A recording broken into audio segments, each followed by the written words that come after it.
Today we are gonna get in a little background, a little history of the Ouija board. I'm gonna go ahead and talk a little bit more in the beginning, way before the Ouija board was invented. I'm gonna bring you into a rich history during the Song Dynasty in 1100 AD. There was this popular psychic reading called automatic writing, and this is where it derived from in China. Automatic writing is when you allow spirits to dictate your writing.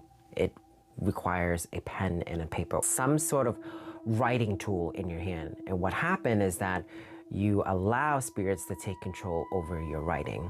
And during the process of writing, you'll receive information from spirits. And it is usually being conducted by mediums. It is the practice of communication with spirits and the divine. During that time, it was called Fuji. Practice of Fuji spread quickly throughout China. It was so popular, it got really famous that it kind of crossed over into other countries such as Japan. The Fuji practice also consists of printing and painting. In Japan, it was adopted by the Zen Obuku Japanese monks. And then they had taken that into their practices, and then from there on, if you can imagine, it spread widely. And what was really interesting too, they had also had a form of school to teach this among others, so they can continue on the practice. Okay, we're gonna skip a few centuries and we're gonna dive into early spiritualism. This story, I love it because it's witchy, it's fun, it's spooky. Early spiritualism in mid-1840s, there were three sisters known as the Fox sisters.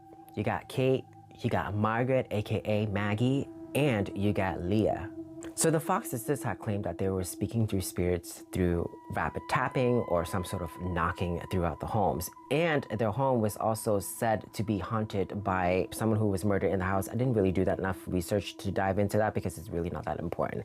Anyway, then you have in March 31st in 1848, little Miss Kate, who was 11 years old, decided to fuck around with the spirits. And this is her way of testing with spirits. So Miss Kate decided to go around the house and snap her fingers. So she would say, "Spirit, if this is you, follow the snap of my fingers." Little Miss Kate went. The rapping, the tapping, the knocking came back. So she cracked her neck, and her two other sisters look at her like, "Bitch, do it again." And she did. Spirit went. Oh, during that time, you tell a person one thing, it spread like fire. So news went out, the sisters got famous from this claim that they had communicated with spirits. The Fox sisters' name has spread so fast, became celebrities like overnight over this claim that they had communicated with spirits. In November 14, 1849, the sisters held their first demonstration, spiritual snapping, in Rochester, New York, in the Corinthian Hall. So you can imagine hundreds of people came to witness their demonstration. They had even gained high social status from their communication with spirits. Early spiritualism, I'm not saying that the Fox sisters were the one who invented in communication with spirits. There were more before them, but the Fox sisters was the most well-known during that time. Because of their practice with communication with spirits, people started practicing on their own, and you have people who falsely just use it as entertainment, and there are people who actually use it to communicate with people from the other side. If you can only imagine during that time, they're gonna do anything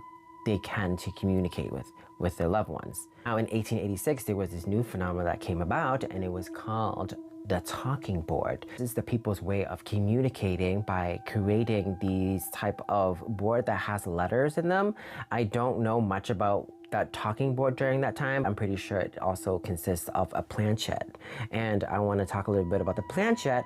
Planchette is some sort of tool to communicate with spirits.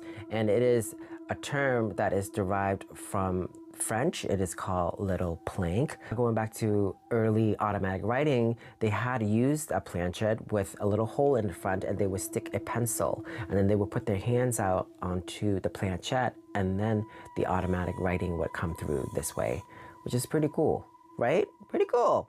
So now during 1890, this is where the invention of the Ouija board came about also. There was two collaborators by the name Charles Kennard and Elijah Bond. So there is said that the Ouija name itself was from an ancient term called good luck. In 1890, the Ouija board had gained so much popularity that they were selling 2,000 Ouija boards a week.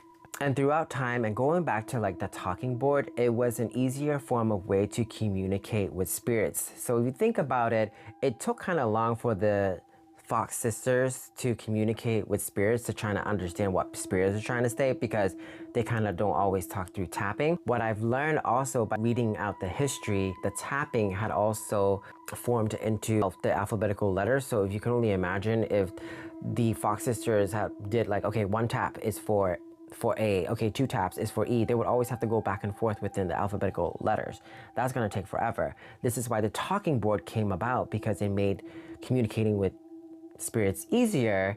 And then there was two men that decided to, I'm gonna make a profit out of this. And they were smart, and they did it. Until this day, people are buying a Ouija board left and right to communicate with spirits. I'm gonna talk about why people deemed Ouija board as the devil, as something scary, that you shouldn't fuck around with it. I wanna say this again, Hollywood had made Ouija board such a fucking bad name. They're deemed as the devil's work when it's really not. Going back into like the exorcism, all these horror movies that uses the Ouija board is always like conjuring up some devil. Like, why the fuck there's always a devil that attached to it? From looking at the history, there was nothing bad from it. There was just people trying to get communication with their loved ones that's on the other side. If you have bad intentions, you're gonna conjure a bad energy. You have good intention, it'll always be good. So that's that and a little history of the Ouija board. I hope y'all learned something from this. Let me ask the board, Ouija, did these bitches learn anything from my videos today? Goodbye.